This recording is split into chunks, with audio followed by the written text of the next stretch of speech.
Hello friends, welcome to the success Kendra. Friends देखिए, आज इस सेशन में हम लोग बीपीएससी एईडीओ एग्ज़ाम 2026 यानी कि बीपीएससी सहायक शिक्षा विकास पदाधिकारी का जो एग्ज़ाम 14 अप्रैल 2026 से स्टार्ट हो रहा है, उसके लिए देखिए घटना चक्र का जो नया वाला बुक है, यहाँ पर आप देख सकते हैं बीपीएससी घटना चक्र 2026 वाला बुक। इसमें देखिए बायोलॉजी के यानी कि जीव विज्ञान के जितने भी प्रश्न बीपीएससी में 1992 से लेकर के 2026 तक में पूछे गए हैं, उन सारे प्रश्नों को आज हम लोग एक ही सेशन में एक ही वीडियो में डिस्कस करेंगे। बड़ा ही इंपॉर्टेंट सेशन है, इसको ध्यानपूर्वक और धैर्यपूर्वक पूरा देखिएगा। और देखिए फ्रेंड्स, इसी प्रकार से मैं आपको फिजिक्स और केमिस्ट्री भी पूरा करवा दूंगा। चैनल पर अगर आप पहली बार आए हुए हैं तो चैनल को सब्सक्राइब कर लीजिए और जो बगल में बेल आइकन है, घंटी का निशान है, उसको भी ज़रूर दबा लीजिए, ताकि जब भी बीपीएससी एईडीओ 2026 से रिलेटेड इसी तरह के इंपॉर्टेंट वीडियो अपलोड किए जाए तो उसका नोटिफिकेशन सबसे पहले आपके पास पहुंच जाए। तो चलिए फ्रेंड्स, बिना देरी किए हुए सेशन स्टार्ट करते हैं। एक बार सभी लोग प्लीज़ पहले सेशन को लाइक कर दीजिए और जब इसको कंप्लीट देख लीजिएगा, पूरा देख लीजिएगा, तो कम से कम एक ग्रुप में इसको ज़रूर ही शेयर कर दीजिएगा। तो चलिए फ्रेंड्स, अब हम लोग स्टार्ट करते हैं आज का सेशन। तो फ्रेंड्स देखिए, ध्यान दीजिए, जैसे मैंने आपको बताया है कि आज हम लोग बीपीएससी एईडीओ एग्ज़ाम 2026 के लिए बायोलॉजी के यानी कि जीव विज्ञान के जितने भी प्रश्न बीपीएससी के एग्ज़ाम में 1992 से लेकर के अब तक यानी कि 2026 तक में पूछे गए हैं, उन सारे प्रश्नों को आज हम लोग एक ही सेशन में डिस्कस कर रहे हैं। यहाँ पर आप देख भी सकते हैं जीव विज्ञान, और देखिए जो नया वाला बीपीएससी का घटना चक्र बुक आया हुआ है 2026 वाला, उसमें चैप्टर वाइज दिया गया है। तो पहला चैप्टर है हमारा आज का जीव विज्ञान की उपशाखाएँ। चलिए सब लोग आज के सेशन का पहला प्रश्न पढ़ेंगे कि जेनेटिक्स निम्न में से किसका अध्ययन है। जेनेटिक्स निम्न में से किसका अध्ययन है। और देखिए प्रत्येक प्रश्न के नीचे यहाँ पर आपको लिखा मिल जाएगा कि ये प्रश्न किस वर्ष बीपीएससी के एग्ज़ाम में पूछा गया है। आप देख सकते हैं ये 93 से 95 बीपीएससी प्री 2011 में ये प्रश्न पूछा गया है। चलिए सब लोग आंसर बताते चलेंगे कि जेनेटिक्स निम्न में से किसका अध्ययन है। तो देखिए जेनेटिक्स हिंदी में बोले तो अनुवांशिकी, जीव विज्ञान की वह शाखा है जिसके अंतर्गत जीवधारियों में जीनों, आनुवंशिक विविधता तथा वंशानुक्रम का अध्ययन किया जाता है। यह वंशानुक्रम के सिद्धांतों और उसके व्यवहारों से संबंधित है। तो राइट आंसर यहाँ पर ऑप्शन नंबर डी हो जाएगा, आनुवंशिकता और विविधता। चलिए नेक्स्ट क्वेश्चन कर लेंगे। अगला प्रश्न हमारा कि आनुवंशिकता शब्द मुख्य रूप से किसे संदर्भित करता है। तो अभी मैंने बताया आपको, करेक्ट आंसर क्या हो जाएगा, ऑप्शन नंबर सी हो जाएगा, आनुवंशिकी को। नेक्स्ट है हमारा कि मनुष्य में लक्षणों की वंशागति के अध्ययन को कहा जाता है। मनुष्य में जो है लक्षणों की वंशागति के अध्ययन को कहा जाता है। तो फ्रेंड्स इसको कहा जाता है वंशागति, ठीक है ना। अंग्रेजी में इसको बोलेंगे इनहेरिटेंस कहा जाता है, ठीक है। चलिए उसके बाद देखिएगा कि एक पीढ़ी से दूसरी पीढ़ी में वंशागति के अध्ययन को कहते हैं। देखिए एक ही प्रश्न को घुमा फिरा करके बार बार पूछा गया है, तो इसको अनुवांशिकी बोला जाता है, ठीक है।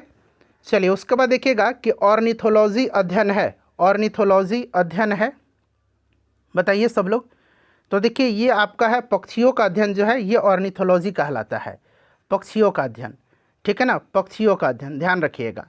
चलिए उसके बाद नेक्स्ट क्वेश्चन हमारे कि पोमोलॉजी जो है निम्नलिखित में से किसका अध्ययन है। पोमोलॉजी, तो फलों का अध्ययन जो है पोमोलॉजी कहलाता है। पोमोलॉजी वनस्पति विज्ञान की एक शाखा है जिसमें फलों तथा उनकी कृषि का अध्ययन किया जाता है, ठीक है। तो यहाँ पर right answer option number B हो जाएगा। उसके बाद देखिए प्रकाश संश्लेषण के अध्ययन से संबंधित वनस्पति विज्ञान की शाखा है।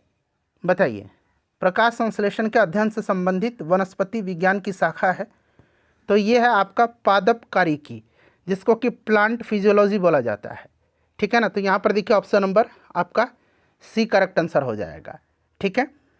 चलिए उसके बाद नेक्स्ट क्वेश्चन हमारा कि हड्डियों की पढ़ाई विज्ञान की किस शाखा के अंतर्गत होती है। हड्डियों की पढ़ाई, तो फ्रेंड्स देखिए ऑस्टियोलॉजी के अंतर्गत जो है अस्थियों का अध्ययन किया जाता है। तो यहाँ पर देखिएगा आपका ऑस्टियोलॉजी ऑप्शन नंबर डी में दिया गया है, ठीक है, ध्यान रखिएगा। चलिए उसके बाद अगला प्रश्न है कि कीट संवर्धन क्या है। कीट संवर्धन क्या है, बताइए कीट संवर्धन क्या है। तो कीटों की वृद्धि करने का विज्ञान है, ठीक है ना। कीट संवर्धन कीटों की वृद्धि करने का विज्ञान है। तो यहाँ पर option number A correct answer हो जाएगा।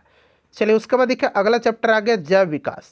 पहला प्रश्न है कि जीवों में अत्यधिक विविधता का कारण क्या है।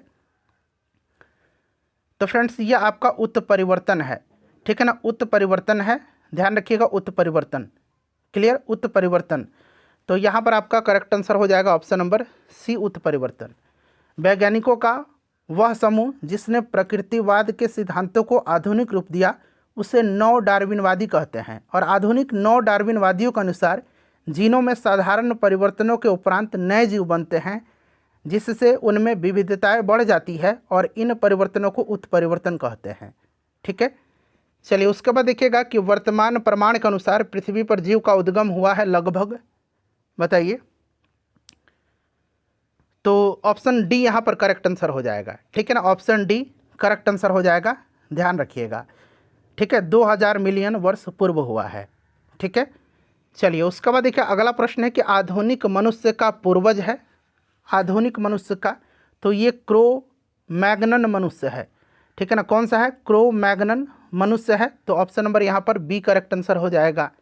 उसके बाद देखिए विकास का मुख्य कारक है, विकास का मुख्य कारक, तो पीढ़ी से पीढ़ी अनुकूलन है, ठीक है ना, पीढ़ी से पीढ़ी अनुकूलन है विकास का मुख्य कारक। तो यहाँ पर करेक्ट आंसर क्या हो जाएगा, देखिए यहाँ पर भी प्रश्न पूछा गया कि विकास का कारण है, तो पीढ़ी से पीढ़ी अनुकूलन, और यहाँ पर देखिए प्राकृतिक चयन यहाँ पर आंसर होगा इसका। तो दोनों आप ध्यान रख लीजिएगा, दोनों प्रश्न देख लीजिए। चलिए उसके बाद देखिएगा कि आर्कियोपेटेरिक्स क्या है, तो आर्कियोपेटेरिक्स जो है ना ये जुरासिक युग का सर्व पुरातन पक्षी है, ठीक है ना, और इसे पक्षी एवं सरीसृप के मध्य की कड़ी माना जाता है। तो करेक्ट आंसर यहाँ पर ऑप्शन नंबर ए हो जाएगा। उसके बाद देखिएगा कि निम्नलिखित में से कौन सा गर्म खून का प्राणी है, इसमें से बताइए। तो देखिए अगर हम बात करें तो टोड जो है ना, टोड यहाँ पर आप देख सकते हैं ये उभयचर वर्ग से संबंधित है, जबकि मगरमच्छ, सरीसृप और मछली पीसीज वर्ग के से संबंधित है। इस प्रकार से देखिए तो ये तीनों जो है गर्म खून के प्राणी हैं, ये तीनों जो है गर्म खून के प्राणी नहीं हैं, ठीक है ना, इसीलिए विकल्प ई यहाँ पर राइट आंसर हो जाएगा, उपयुक्त में से कोई नहीं, ठीक है।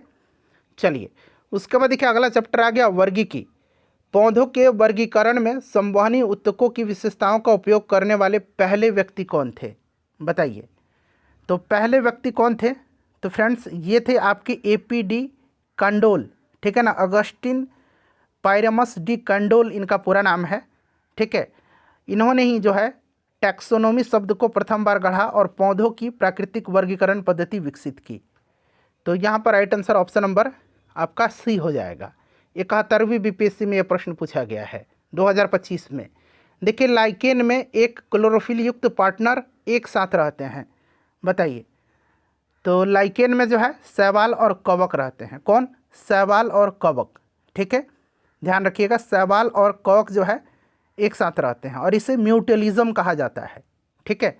तो करेक्ट आंसर यहाँ पर शैवाल और कवक हो जाएगा।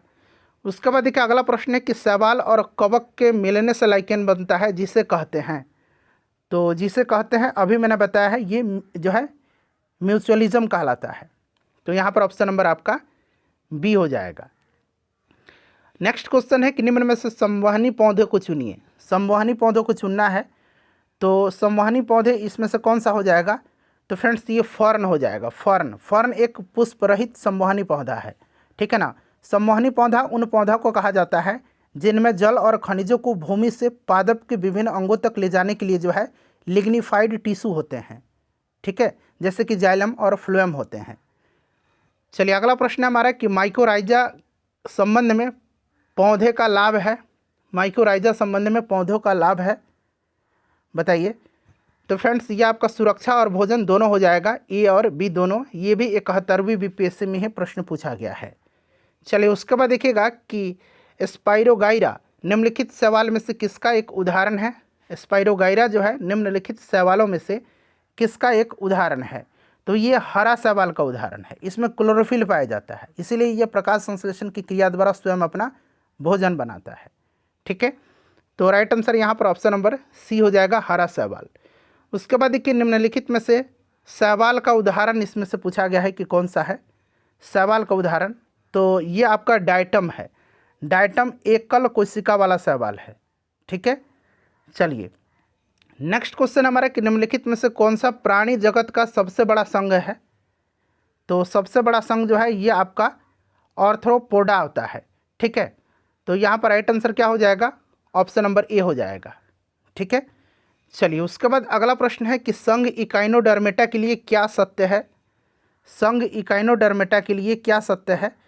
तो देखिए, संघ इकाइनोडर्मेटा विशेष रूप से समुद्री जीव होते हैं। ये बहुकोशिकीय उपस्थित जीव हैं जिनमें अच्छी तरह से विकसित अंग प्रणालियाँ होती हैं। अधिकांश इकाइनोडर्म का आकार तारे जैसा होता है तथा ये बेलनाकार होते हैं। ठीक है, ये ट्रिप्लोब्लास्टिक होते हैं तथा इनमें सिलोमिक गुहा होती है। इनमें विशिष्ट जल संवहन नाल तंत्र भी होता है। ये गलफड़ों के माध्यम से श्वसन करते हैं। ठीक है ना, तो इस प्रकार से देखा जाए तो ऑप्शन नंबर यहाँ पर डी उपरोक्त में से एक से अधिक राइट आंसर हो जाएगा। जैसे मैंने बताया कि सिलोमिक गुहा भी होता है और इसमें विशिष्ट जो है संवहन नाल तंत्र भी होता है। ठीक है ना, और विशेष रूप से जो है ये एक तरह से बात करें तो समुद्री जीव ही है। चलिए, लाल रक्त कणिका विहीन जंतु है। लाल रक्त कणिका विहीन, तो फ्रेंड्स ये केचुआ हो जाएगा। ठीक है ना, केचुआ, इसमें जो है लाल रक्त कणिकाओं का अभाव होता है। ठीक है, चलिए उसके बाद नेक्स्ट क्वेश्चन हमारे कि सबसे छोटा जीव जो स्वयं विकास और प्रजनन करने में समर्थ होता है वो कौन सा है। तो फ्रेंड्स ये आपका माइकोप्लाज्मा है। सबसे छोटा जीव है जो स्वयं विकास एवं प्रजनन करने में समर्थ होता है, माइकोप्लाज्मा। उसके बाद देखिएगा नेक्स्ट क्वेश्चन हमारा कि कवक पौधों में नहीं पाया जाता है। बताइए, तो कवकों में पर्णहरित नहीं पाया जाता है। ठीक है ना, क्या नहीं पाया जाता है, विभिन्न कारणों से अब इन्हें पादप जगत में भी नहीं रखा जाता है। हालांकि पहले इन्हें पादप जगत में रखा जाता था। कवक पौधे नहीं होते हैं, ये जीवों का एक अलग जगत है। तो यहाँ पर right answer option number C हो जाएगा। चलिए नेक्स्ट क्वेश्चन है, और थोड़ा सा फ्रेंड्स हम लोग जल्दी जल्दी कवर करेंगे क्योंकि लगभग 300 प्रश्न हम लोग कवर करने जा रहे हैं। देखिए, जल से बाहर निकाले जाने पर मछलियाँ मर जाती हैं क्योंकि, तो वे श्वसन नहीं कर पाती हैं, वे श्वास नहीं ले पाती हैं, इसीलिए। ठीक है ना, और मछलियों में श्वसन के लिए गलफड़े पाए जाते हैं जो कि मुख्यतः जल में घुली हुई ऑक्सीजन को ही ग्रहण करने के लिए अनुकूलित होते हैं। तो ऑप्शन नंबर सी हो जाएगा यहाँ पर। उसके बाद देखिएगा कि मधुमक्खी कॉलोनी के सदस्य एक दूसरे को किस प्रकार से पहचानते हैं। बताइए, तो ये पहचानते हैं आपका गंध से। ठीक है ना, गंध से ये पहचानते हैं। ये गंध युक्त रसायन फेरोमोन्स होते हैं। ठीक है, चलिए उसके बाद नेक्स्ट क्वेश्चन है कि डॉल्फिन वर्गीकृत किए जाते हैं। डॉल्फिन, तो डॉल्फिन को जो है स्तनी वर्ग में जो है वर्गीकृत किया गया है। ठीक है, ध्यान रखिएगा। उसके बाद अगला प्रश्न है कि मेढक और टोड निम्नलिखित में से किस उभयचर के उदाहरण हैं। मेढक और टोड जो है ये आपके अनुरा वर्ग के उभयचर के उदाहरण है। अनुरा वर्ग की प्रमुख विशेषताएं हैं, इसमें 4 पाद पाए जाते हैं।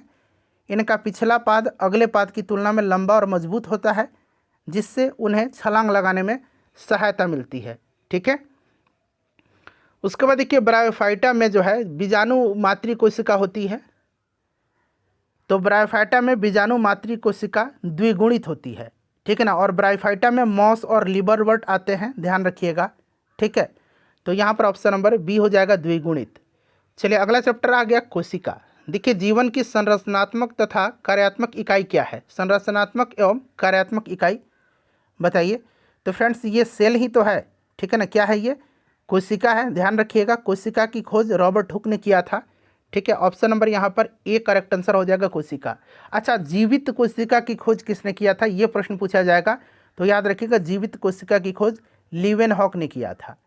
ठीक है, चलिए उसके बाद देखिएगा कि कोशिका का शक्ति स्रोत होता है, यानी कि पावर हाउस। तो कोशिका का पावर हाउस शक्ति स्रोत माइटोकॉन्ड्रिया को कहा जाता है। ठीक है ना, माइटोकॉन्ड्रिया राइट आंसर हो जाएगा यहाँ पर, ऑप्शन नंबर बी हो जाएगा। चलिए उसके बाद देखिए, निम्नलिखित में से किसकी कोशिका में कोई एंजाइम नहीं होता है। किसकी कोशिका में कोई एंजाइम नहीं होता है। तो देखिए यहाँ पर अगर हम बात करते हैं तो करेक्ट आंसर क्या हो जाएगा। तो यहाँ पर देखिएगा लाइकेन, जीवाणु तथा शैवाल में एंजाइम उपस्थित होते हैं। यहाँ पर देखिए लाइकेन, जीवाणु और क्या दिया है, शैवाल। ठीक है ना, और वायरस की बात करते हैं तो देखिए वायरस शब्द की उत्पत्ति लैटिन शब्द जो है वायरस से हुआ है, जिसका शाब्दिक अर्थ है विष या चिपचिपा तरल पदार्थ। और ये अकोशिकीय अति सूक्ष्म जीव हैं जो केवल जीवित कोशिका में ही वंश वृद्धि कर सकते हैं। सामान्यतः विषाणुओं में एंजाइम जो है अनुपस्थित होता है, सामान्यतः अगर बात करते हैं, किंतु कुछ विषाणुओं जैसे कि रेट्रोवायरस आदि में कुछ एंजाइम भी पाया जाता है। सामान्यतः इसमें जो है एंजाइम नहीं होता है, लेकिन जैसे मैंने बताया कि रेट्रोवायरस इन सब में एंजाइम पाया जाता है, ठीक है ना। और लाइकेन, जीवाणु और शैवाल में एंजाइम उपस्थित होते ही हैं, ठीक है। तो इस प्रकार से ऑप्शन ई यहाँ पर राइट आंसर होना चाहिए, ठीक है ना, और यही बुक में भी दिया गया है। चलिए उसके बाद देखिएगा कि 80% से अधिक सेल में पाया जाने वाला पदार्थ क्या है। तो ऑब्वियसली ये वाटर है, जल है, ठीक है ना, ध्यान रखिएगा जल है। नेक्स्ट क्वेश्चन हमारा कि निम्नलिखित में से देखिए खाली स्थान दिया गया है, आम के पौधे और बंदर दोनों की कोशिकाओं में पाया जाता है। तो आम के पौधे और बंदर दोनों की कोशिकाओं में कोशिका झिल्ली पाई जाती है। क्या पाया जाता है? कोशिका झिल्ली पाई जाती है। कोशिका झिल्ली क्या होती है? अर्ध पारगम्य होती है ये, और ये कोशिका के अंदरूनी भाग से बाहरी वातावरण को अलग करती है तथा कोशिका को संरचनात्मक सहायता भी प्रदान करती है। उसके बाद देखिएगा कि अस्थायी ऊतकों के बारे में निम्नलिखित में से कौन सा कथन जो है सही दिया गया है। तो देखिए यहाँ पर जो है राइट आंसर क्या हो जाएगा, ऑप्शन नंबर यहाँ पर सी हो जाएगा। वे विभाजित करने की क्षमता खो देते हैं। अस्थायी ऊतक, वे ऊतक जो पूरी तरह से विकसित हो चुके हैं और विभाजन की क्षमता खो चुके होते हैं, उन्हें ही अस्थायी ऊतक कहा जाता है। चलिए उसके बाद देखिएगा कि पौधे एवं पशु कोशिकाओं में अंतर निम्न में से किस संरचना से स्पष्ट होता है, बताइए। तो देखिए पौधों की कोशिकाओं में कोशिका भित्ति के साथ साथ कोशिका झिल्ली भी होती है। पौधे में कोशिका भित्ति कोशिका झिल्ली को घेरती है और यह पौधे की कोशिका को उसका नियत आकार देती है। और अगर हम जंतु कोशिका की बात करें, ये पशु कोशिका, ठीक है ना, पशु कोशिका, तो कोशिका झिल्ली होती है लेकिन इसमें कोशिका भित्ति नहीं होती है, इसीलिए करेक्ट आंसर यहाँ पर कोशिका भित्ति हो जाएगा यहाँ पर, ठीक है। चलिए अब आगे चैप्टर अनुमानसिकता। देखिए निम्नलिखित में से कौन सा एक नॉनसेंस कोडन है, बताइए। इसमें से नॉनसेंस कोडन जो है कौन सा है। तो देखिए जेनेटिक्स में mRNA के 3 न्यूक्लियोटाइड अनुक्रम को कोडन कहा जाता है, ठीक है, ध्यान रखिएगा। और इसमें से अगर हम बात करते हैं तो यहाँ पर पूछा गया नॉनसेंस कोडन, ठीक है। एक आपका सेंस कोडन हो गया और एक होता है नॉनसेंस कोडन। तो नॉनसेंस कोडन जो है ये प्रोटीन संश्लेषण के समापन का संकेत देता है और मानक अनुवांशिकी कोड में 3 प्रमुख स्टॉप यानी कि नॉनसेंस कोडन स्वीकार किए जाते हैं और ये प्रोटीन संश्लेषण के समापन का सिग्नल देते हैं। एक आपका हो गया UAA, एक हो गया UAG और एक हो गया UGA। तो कौन सा नॉनसेंस कोडन है इसमें से, तो इस प्रकार से देखें तो UAA मैंने आपको बताया है और एक आप याद रखिएगा UAG, ठीक है, और एक UGA, ठीक है। तो ये तो यहाँ पर दिया गया है बट ये दोनों भी आप याद रखिएगा, ये नॉनसेंस कोडन है, ठीक है। चलिए उसके बाद देखिएगा कि मेंडल के आनुवंशिकता का सिद्धांत किस पर आधारित है। मेंडल को जो है आनुवंशिकता का जनक कहा जाता है और इनका सिद्धांत लैंगिक जनन पर आधारित है, लैंगिक जनन पर। तो ऑप्शन नंबर सी हो जाएगा। उसके बाद देखिएगा कि निम्नलिखित में से यहाँ पर कौन सा क्लोरोप्लास्ट का एक लक्षण है जो उसे प्रकृति के योग्य बनाता है, बताइए। तो ये आपका हो जाएगा DNA और RNA दोनों की उपस्थिति क्लोरोप्लास्ट एवं माइटोकॉन्ड्रिया का एक लक्षण है जो उन्हें स्व प्रतिकृति योग्य बनाता है, ठीक है। चलिए तो यहाँ पर right answer option number A हो जाएगा। उसके बाद देखिएगा कि DNA की खोज किसने किया था, DNA की खोज किसने किया था। तो DNA की खोज की अगर हम बात करते हैं तो देखिए आपको याद होगा कि जेम्स वाटसन और डॉक्टर फ्रांसिस क्रिक और MHF विल्किंसन, ठीक है, विल्किंस कहिए, तथा फ्रैंकलिन नामक वैज्ञानिकों ने DNA की खोज किया था, ठीक है। और विल्किंस के एक्सरे विश्लेषण के आधार पर वाटसन और क्रिक के द्वारा 1953 में DNA के कुंडलीकार विन्यास यानी कि डबल हेलिक्स संरचना प्रस्तुत किया गया था। और वास्तव में DNA की पहचान सर्वप्रथम जो है 1869 में स्विस रसायन शास्त्री फ्रेडरिक मिस्सर ने किया था। इसीलिए यहाँ पर फ्रेडरिक मिस्सर ही आप याद रखिएगा, ऑप्शन में फ्रेडरिक मिस्सर का नाम नहीं दिया गया है, इसीलिए BPSC ने इसका आंसर ऑप्शन नंबर ई माना हुआ है। वाटसन और क्रिक जो है इन्होंने डबल हेलिक्स की संरचना प्रस्तुत किया था बट DNA की खोज जो है फ्रेडरिक मिस्सर ने किया था, ठीक है ना। उसके बाद देखिए DNA में डबल हेलिक्स संरचना की खोज किसके द्वारा किया गया था। तो अभी मैंने आपको बताया वाटसन और क्रिक के द्वारा, जेम्स वाटसन और फ्रांसिस क्रिक के द्वारा। उसके बाद देखिएगा कि जीव कोशिकाओं में आनुवंशिक लक्षणों के नियंत्रण में निम्नलिखित में से कौन सा उत्तरदायी है।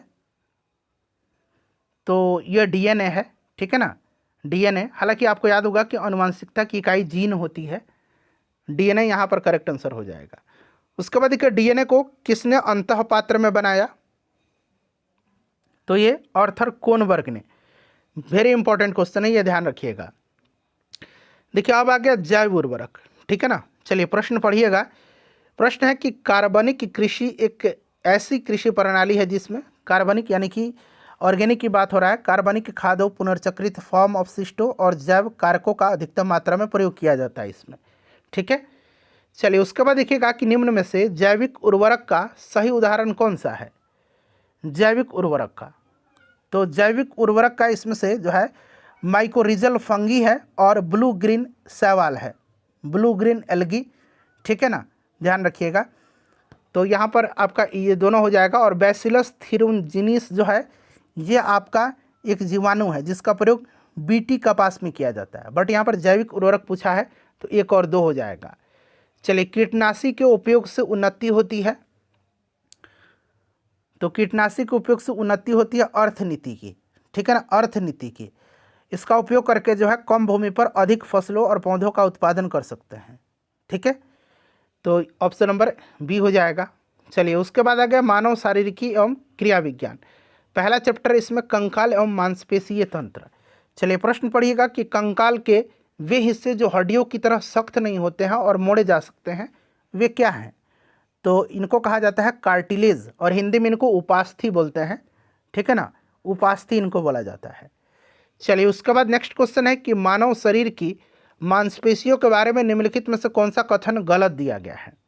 यहाँ पर गलत कौन सा दिया गया है, तो मांसपेशियाँ केवल हड्डी को धक्का दे सकती है, ये जो है आपका गलत दिया गया है। ऑप्शन नंबर ए, मांसपेशियाँ जो है एक व्यक्ति के चलने, बोलने, खाने इत्यादि काम में सहायक होती है। ये दिल की धड़कन, श्वास, पाचन में भी सहायता करती है, तापमान विनियमन और दृष्टि सहित कई अन्य कार्य में पेशीय प्रणाली पर जो है निर्भर करता है, ठीक है। तो यहाँ पर right answer option number A हो जाएगा जो कि गलत दिया गया है। चलिए उसके बाद देखिएगा कि मांसपेशी में संकुचनशील प्रोटीन होते हैं, तो ये प्रोटीन है एक्टिन और मायोसिन, ठीक है ना, याद रखिएगा एक्टिन पतला तंतु और मायोसिन मोटा तंतु, ये मांसपेशी में संकुचनशील प्रोटीन होते हैं। ये इंपॉर्टेंट क्वेश्चन है, अभी रिसेंटली ही पूछा गया है। उसके बाद देखिए मानव शरीर के किस अंग में उपकला कोशिका पाई जाती है। उपकला कोशिका जिनको कि एपिथेलियल टिश्यू बोला जाता है, यह एक महीन और चिकनी झिल्ली है जो शरीर के भीतरी समस्त अंगों को बाह्य पृष्ठ से आच्छादित किए होती है। उपकला ऊतक शरीर के विभिन्न अंग जैसे कि जीभ, वृक्कनली, लार ग्रंथि, स्वेद ग्रंथि, अग्नाशय, फेफड़ा, नाक, आँख एवं कान में पाया जाता है। तो इस प्रकार से आप देखेंगे तो एक से अधिक करेक्ट आंसर हो जाएगा। चलिए उसके बाद देखिएगा कि मानव शरीर के यकृत एवं मांसपेशियों से संधारित ग्लाइकोजन का रूप होता है, बताइए। तो फ्रेंड्स ये होता है पॉलीसैकेराइड, ठीक है ना, पॉलीसैकेराइड, ध्यान रखिएगा पॉलीसैकेराइड होता है, ठीक है। और ये आपके जो है ऊर्जा आपूर्ति संधारित ग्लाइकोजन को ग्लूकोज के रूप में जो है परिवर्तित कर पूरी होती है। हमारे शरीर में जो आपके कार्बोहाइड्रेट्स होते हैं, पॉलीसैकेराइड भोजन में प्रचुरता में उपलब्ध कार्बोहाइड्रेट्स होते हैं, ठीक है। जब शरीर को पर्याप्त ऊर्जा भोजन नहीं प्राप्त होती है तब ये शरीर की ऊर्जा आपूर्ति संधारित ग्लाइकोजन को ग्लूकोज के रूप में परिवर्तित कर पूरी होती है। चलिए उसके बाद देखिएगा कि वयस्क मानव की हाथों और पैरों की हड्डियों की संख्या मानव की सभी हड्डियों की संख्या का लगभग कितना प्रतिशत होता है। तो फ्रेंड्स ये होता है 50%, ठीक है ना, 50%, ध्यान रखिएगा 50%, ठीक है। 206 हड्डी होती हैं, जबकि हमारी ऊपरी और निचली पाद, ठीक है ना, हाथ पैरों और अगर हम और भी जोड़ दें तो 126 हड्डियाँ हैं इसमें, जो कि लगभग 60% है। तो यहाँ पर 50% के साथ हम चलेंगे, ठीक है। चलिए उसके बाद नेक्स्ट क्वेश्चन है हमारा कि कशेरुकरज्जु में से कितनी जोड़ी तंत्रिकाएँ निकलती हैं। तो 31 जोड़ी तंत्रिकाएँ, जबकि कपाल तंत्रिकाओं की संख्या 12 जोड़ी होती है, ये भी आप ध्यान रखिएगा, ठीक है ना। चलिए उसके बाद देखिए मनुष्य के जो है जीवन काल में कितने दांत 2 बार विकसित होते हैं। तो 20 दांत होते हैं 2 बार, ठीक है ना, और 12 दांत जो बचे वो केवल एक ही बार विकसित होते हैं। चलिए उसके बाद देखिए मनुष्य की खोपड़ी में कितनी अस्थियां होती हैं। मनुष्य की खोपड़ी में बताइए। तो देखिए अगर हम बात करते हैं तो मनुष्य की खोपड़ी में अस्थियों की कुल संख्या जो है 29 होती है। इनमें से 8 मस्तिष्क के चारों ओर का मस्तिष्क खोल अर्थात कपाल बनाती है और शेष 14 हड्डी चेहरे की, 6 मध्य कान की और एक हाइड नामक अस्थि होती है। ठीक है ना, तो इसीलिए इनमें से जो है आंसर नहीं दिया गया है कोई भी। चलिए उसके बाद देखिएगा कि मनुष्य के शरीर में पैर की हड्डी, तो मनुष्य के शरीर में पैर की हड्डी ठोस होती है। चलिए उसके बाद देखिएगा कि 20 वर्ष की आयु में मानव शरीर में हड्डियों की संख्या होती है लगभग, तो 20 वर्ष में लगभग जो है 20 वर्ष यानी कि युवा अवस्था हो गया, उसमें 206 हड्डी होती है, तो उपरोक्त में से कोई नहीं हो जाएगा। उसके बाद देखिए निम्नलिखित में से कौन सा मनुष्य में अवशेषी अंग नहीं है, अवशेषी अंग नहीं है, बताइए अवशेषी अंग नहीं है। देखिए जीवधारियों में जो है आकारिकीय और शारीरिक अध्ययनों से हमें अवशेषी अंगों के बारे में जो है ज्ञान प्राप्त होता है, और यह एक ऐसे अंग होते हैं जो क्रियाविहीन प्रतीत होते हैं, पर इस पूर्वज के क्रियाशील अंग के समजात दर्शाया जा सकता है। उदाहरण के लिए बात करें तो मनुष्यों की बृहत आंत में उपस्थित कृमि रूपी परिशेषिका यानी कि वर्मीफॉर्म अपेंडिक्स, उसके बाद आँख की निमेषक झिल्ली, ठीक है ना, उसके बाद देखिए आपका कर्णपाली की कर्णाभ मांसपेशी जो आपका कृंतक है, ये भी अवशेषी अंग नहीं है। तो यहाँ पर कृंतक अवशेषी अंग नहीं है, ठीक है ना, तो यहाँ पर देखिएगा कृंतक, ऑप्शन नंबर सी, बाकी ये सब जो है आपके अवशेषी अंग हैं। उसके बाद देखिए काली स्तन दिया गया, मांसपेशी को हड्डी से जोड़ता है, तो फ्रेंड्स ये कंडरा जोड़ता है, इसको टेंडन बोला जाता है, ठीक है ना। चलिए, और लिगामेंट क्या करता है, अस्थि को अस्थि से जोड़ता है। उसके बाद देखिएगा कि कंधे पर पाए जाने वाला जोड़ खाली स्तन दिया गया में भी पाया जाता है, बताइए। तो फ्रेंड्स ये नितंब, ठीक है ना, कंधे पर पाया जाने वाला जोड़ नितंब यानी कि कूल्हे में भी पाया जाता है। नेक्स्ट है हमारा कि निम्नलिखित में से खाली स्तन दिया गया हमारे शरीर के तापमान को नियंत्रित करने के लिए सबसे अधिक सक्रिय रूप से कार्य करता है, तो त्वचा, ठीक है ना, त्वचा करता है तापमान को नियंत्रित करने के लिए सबसे अधिक सक्रिय रूप से। चलिए उसके बाद देखिएगा कि एस्टेपेडियस है एक, तो फ्रेंड्स एक मांसपेशी है, मानव शरीर की ये सबसे छोटी मांसपेशी है जो कान में होती है, ठीक है, तो यहाँ पर मांसपेशी हो जाएगा। अब आ गया पाचन तंत्र। देखिए पहला प्रश्न है कि मानव तंत्र में इंसुलिन किसका चयापचय यानी कि मेटाबॉलिज्म नियंत्रित करता है, तो फ्रेंड्स ये आपका कार्बोहाइड्रेट का करता है, ठीक है ना, कार्बोहाइड्रेट का, ठीक है, कार्बोहाइड्रेट का करता है, ध्यान रखिएगा। इंसुलिन आपको पता है इसका उत्पादन अग्नाशय ग्रंथि से होता है, ठीक है। उसके बाद देखिएगा कि यकृत एवं मांसपेशियों में ऊर्जा जमा होती है, तो ग्लाइकोजन के रूप में, अभी मैंने ग्लाइकोजन के बारे में आपको बताया है। उसके बाद देखिए आंत्र ज्वर रोग मानव शरीर के किस अंग को प्रभावित करता है, आंत ज्वर रोग जो है ये मानव शरीर के आंत को प्रभावित करता है, ठीक है। चलिए उसके बाद देखिएगा कि मनुष्य में अल्फा टॉक्सिन खाद्य विषाक्तन द्वारा सामान्यतः कौन सा अंग प्रभावित होता है, तो लीवर होता है, यकृत होता है अल्फा टॉक्सिन के द्वारा, ठीक है। चलिए उसके बाद देखिएगा कि एंजाइम लाइपेज का स्रोत क्या है, लाइपेज का, तो इसका स्रोत अग्नाशय है, ठीक है ना, लाइपेज का जो है अग्नाशय है, ठीक है। लाइपेज एंजाइम प्राकृतिक रूप से लार ग्रंथि, अग्नाशय तथा अमाशय से स्रावित होने वाले रस में उपस्थित होता है, तो यहाँ पर देखिए अग्नाशय। उसके बाद देखिए वह एंजाइम जो हमारे मुंह में भोजन के साथ मिलता है वह कौन सा है, तो फ्रेंड्स वो आपका एमाइलेज है, ठीक है ना, एमाइलेज है, यह एक प्रकार का एंजाइम है या विशेष प्रोटीन है जो कार्बोहाइड्रेट को पचाने में सहायता करता है।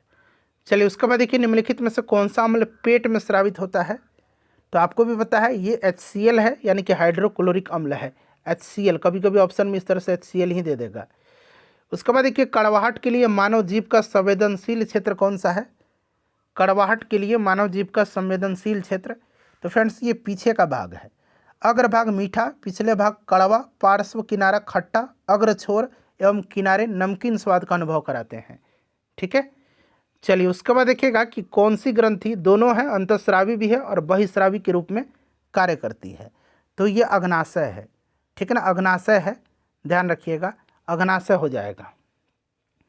उसके बाद देखिए आहार नाल का कौन सा भाग यकृत से पित्त प्राप्त करता है, आहार नाल का कौन सा भाग यकृत से पित्त प्राप्त करता है, तो ये छोटी आंत्र है, ठीक है, छोटी आंत्र हो जाएगा यहाँ पर।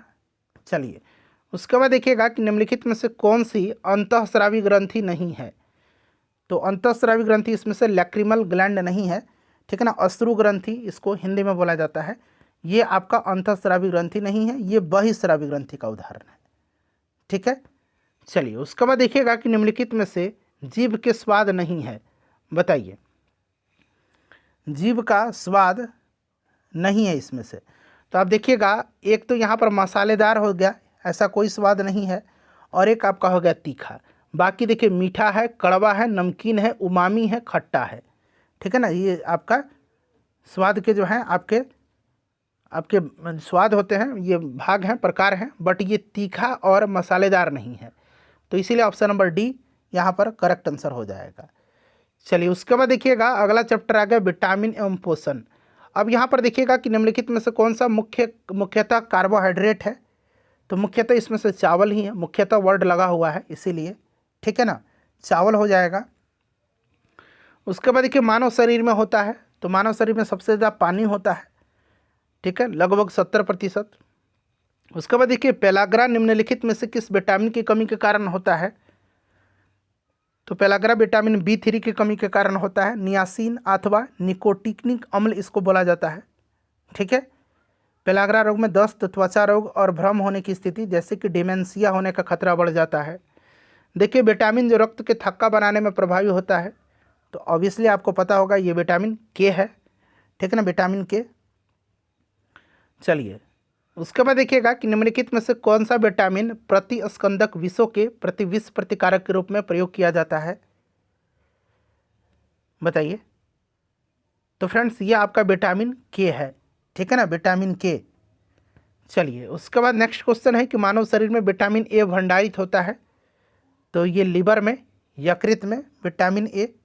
ठीक है, चलिए उसके बाद देखिएगा कि निम्नलिखित में से कौन सा सही युग्म सुमेलित नहीं है, नहीं यहाँ पर पूछा गया है। तो यहाँ पर आप देखेंगे यहाँ पर टोकोफेरॉल दिया गया है, टोकोफेरॉल, और सामने दिया गया है बेरी बेरी। ठीक है, जो कि आपका गलत दिया गया है। ठीक है ना, टोकोफेरॉल बोला जाता है विटामिन ई को। ठीक है ना, और बेरी बेरी होता है विटामिन बी की कमी से या B1 की कमी से, इसीलिए ये सही नहीं दिया गया है।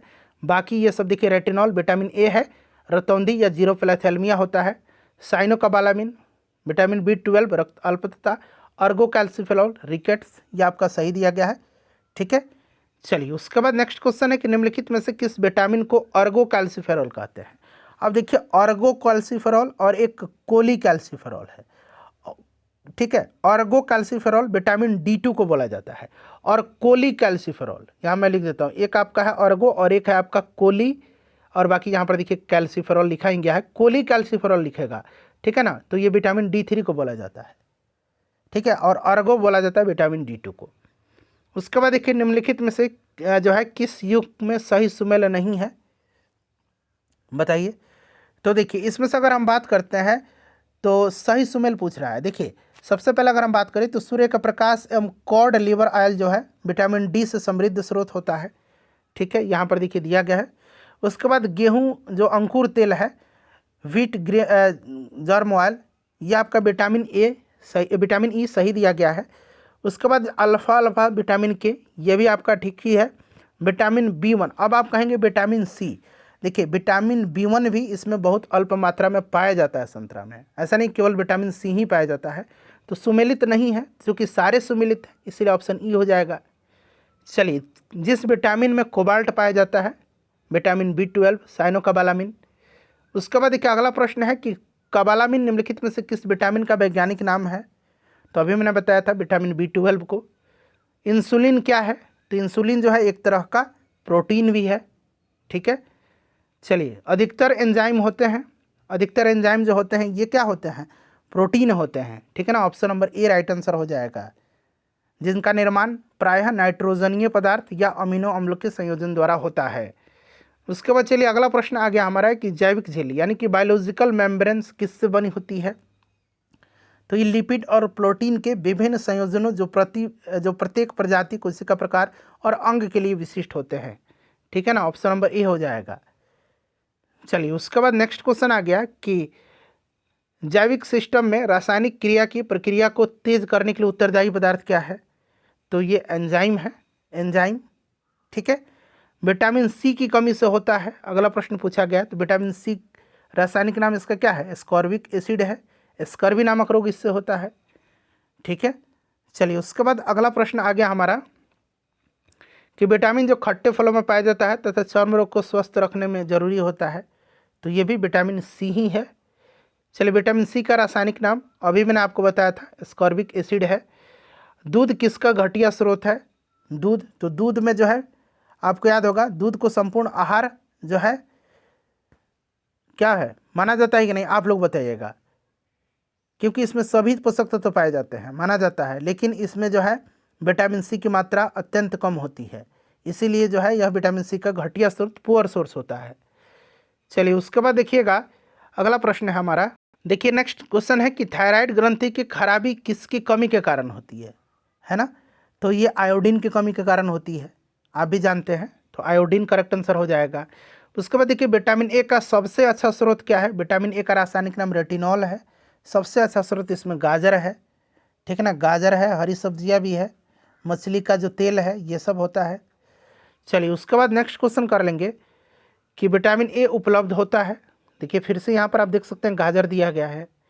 निम्नलिखित में से कौन सा विटामिन पानी में घुलनशील है? बताइए। तो पानी में घुलनशील विटामिन जो होता है ना, ये कौन कौन से हैं? तो जल में घुलनशील विटामिन विटामिन बी है और विटामिन सी है, ठीक है। तो इनमें से कोई नहीं है, क्योंकि ये सब वसा में घुलनशील दिए गए हैं। के, vitamin E, vitamin A, vitamin D, ये सब पानी में घुलनशील है, मतलब वसा में घुलनशील है, और पानी में घुलनशील दो ही हैं। पानी में घुलनशील कौन सा है? बी और सी है। तो ऑप्शन में ना ही बी है ना ही सी है, इसीलिए कोई नहीं होगा। और ये जो चार नाम आप दिख रहे हैं ए, के, ई, डी, ये वसा में घुलनशील है, ठीक है। चलिए खमीर का उपयोग जो है किसके उत्पादन में किया जाता है? तो शराब में, ठीक है, खमीर ईस्ट बोला जाता है इसको। चलिए उसके बाद देखिएगा अगला चैप्टर आ गया श्वसन तंत्र। देखिए निम्न में से कौन सी क्रिया पृथ्वी पर हो रहे कार्बन चक्र में ऑक्सीजन को बढ़ाती है? बताइए। तो ऑक्सीजन को बढ़ाती है प्रकाश संश्लेषण, ठीक है ना। प्रकाश संश्लेषण की प्रक्रिया में जल और कार्बन डाइऑक्साइड का ग्रहण होता है और ऑक्सीजन मुक्त होती है, ठीक है। पृथ्वी पर कार्बन चक्र में प्रकाश संश्लेषण की क्रिया ऑक्सीजन को बढ़ाती है, तो ऑप्शन नंबर यहाँ पर डी हो जाएगा। उसके बाद देखिए निश्वसन के समय डायफ्राम हो जाता है, बताइए। तो ये हो जाता है आपका गुंबद आकार का, ठीक है ना। कैसा हो जाता है?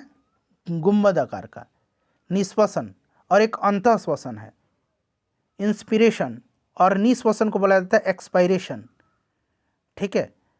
तो यहाँ पर यह आपका हो जाता है गुंबद का आकार का, ठीक है। निश्वसन के समय जो है डायफ्राम ऊपर की ओर खींच करके गुंबद आकार की हो जाती है। चलिए उसके बाद देखिएगा कि स्तनधारी में सामान्य श्वसन के दौरान डायफ्राम हो जाता है, बताइए। तो ये चपटा हो जाएगा, ऑप्शन नंबर यहाँ पर बी हो जाएगा, ठीक है। चलिए उसके बाद नेक्स्ट क्वेश्चन है कि डॉक्टरी मृत्यु की घोषणा होती है जब, है ना, कोई डॉक्टर मृत्यु की घोषणा कर देता है कब? ये प्रश्न है, आपसे पूछा गया। तो उपरिक्त सभी तीनों एक साथ मौजूद हो, यहाँ पर आप देख सकते हैं, ठीक है। चलिए ऑप्शन नंबर डी हो जाएगा। नाड़ी गति बंद हो गई हो, हृदय गति रुक गई हो, आँख की पुतलियाँ स्थिर और फैल गई हो तथा प्रकाश पड़ने पर कोई प्रतिक्रिया न हो। चलिए उसके बाद देखिएगा कि एरोबिक श्वसन के दौरान कितने पदों में CO2 का निष्पादन होता है? बताइए। तो फ्रेंड्स ये 3 पद में होता है, ठीक है ना, ध्यान रखिएगा। एक आपका एसिटाइल कोएंजाइम ए होता है एक, ठीक है। एक आपका क्रेब्स चक्र में अल्फा कीटोग्लूटेरिन एसिड का निर्माण के समय होता है, और तीसरा क्रेब्स चक्र में जो है स्यूसिनिक अम्ल के निर्माण के समय में होता है। तो केवल आप 3 ही याद रख लीजिएगा। चलिए परिसंचरण तंत्र आ गया। शरीर की प्रतिरोधक क्षमता से जुड़ा सबसे महत्वपूर्ण कोशिका प्रकार है? तो ये लिम्फोसाइट है, ध्यान रखिएगा, लिम्फोसाइट है, ठीक है ना। लिम्फोसाइट शरीर की प्रतिरोधक क्षमता से जुड़े सबसे महत्वपूर्ण कोशिका प्रकार है, क्योंकि यह सर्वाधिक मात्रा में एंटीबॉडी प्रोटीन स्रावित करने वाली WBC है ये, ठीक है, ध्यान रखिएगा। चलिए उसके बाद नेक्स्ट क्वेश्चन है हमारा कि ल्यूकेमिया कई प्रकार के कैंसर का एक नाम है, ल्यूकेमिया, ठीक है, जो अस्थि मज्जा में उत्पन्न होता है और बहुत संख्या में असामान्य रक्त की कणिकाओं का बनाना शुरू करता है। ये रक्त कणिका कौन है? तो WBC ही होंगे ना, है ना। कौन सा हो जाएगा? श्वेत रक्त कणिका, WBC। चलिए उसके बाद देखिएगा कि रक्त कैंसर ल्यूकेमिया की रोकथाम के प्रयोग किया जाने वाला रेडियो समस्थानिक कौन सा है? तो ये आपका कौन सा हो जाएगा? P32 का भी, यानी कि फास्फोरस 32 का भी और कोबाल्ट 60 का भी उपयोग किया जाता है। तो P32 भी है, कोबाल्ट 60 भी है, तो एक से अधिक हो जाएगा इसका। ठीक है, चलिए उसके बाद देखिएगा कि एक स्वस्थ वयस्क मनुष्य में रक्त का कुल परिमाण होता है तो 5 से 6 लीटर, है ना। तो यहाँ पर आपका मनुष्य के शरीर में रक्त की मात्रा शरीर के भार का 7 से 8% होती है, तो 5 से 6 लीटर ही हो जाएगा यहाँ पर, ऑप्शन नंबर ए। चलिए उसके बाद देखिएगा कि हीमोग्लोबिन का कार्य क्या है। हीमोग्लोबिन तो ये ऑक्सीजन का परिवहन करता है, ठीक है ना, आरबीसी में आपको पता है ना पाया जाता है। चलिए उसके बाद देखिएगा कि हृदय संकुचन के दौरान रक्त के वापस प्रवाह को कौन रोकता है। वापस प्रवाह तो ये हृदय के वाल्व जो होते हैं ना, ये रोकते हैं, ठीक है ना, ध्यान रखिएगा। तो ये हृदय के वाल्व हो जाएंगे। उसके बाद देखिएगा कि ट्रांसफ्यूज़न में, आधान में, ठीक है ना, रक्त न केवल रक्त के प्रकार के बल्कि खाली स्थान दिया गया है में भी संगत होना चाहिए। तो एक तो आपका रक्त का प्रकार भी होना चाहिए, मतलब से ब्लड ग्रुप भी मिलना चाहिए, ठीक है ना, और आपका एक आरएच फैक्टर होता है ना, आरएच फैक्टर, वो भी संगत होना आवश्यक होता है। तो आरएच फैक्टर दिया गया। आरएच फैक्टर की जो है, आरएच फैक्टर, आरक कारक हिंदी में बोलेंगे, आरएच कारक, इसकी खोज लैंडस्टीनर और विनर ने जो है किया था, ठीक है। और ब्लड ग्रुप की खोज लैंडस्टीनर ने किया था, ये आप जानते भी होंगे। देखिए इनमें से रक्तदाब का मापक यंत्र कौन सा है, तो एस्पिगो मैनोमीटर है, ब्लड प्रेशर मापता है। उसके बाद देखिए मनुष्य के शरीर के किस अंग में लिम्फोसाइट का निर्माण होता है।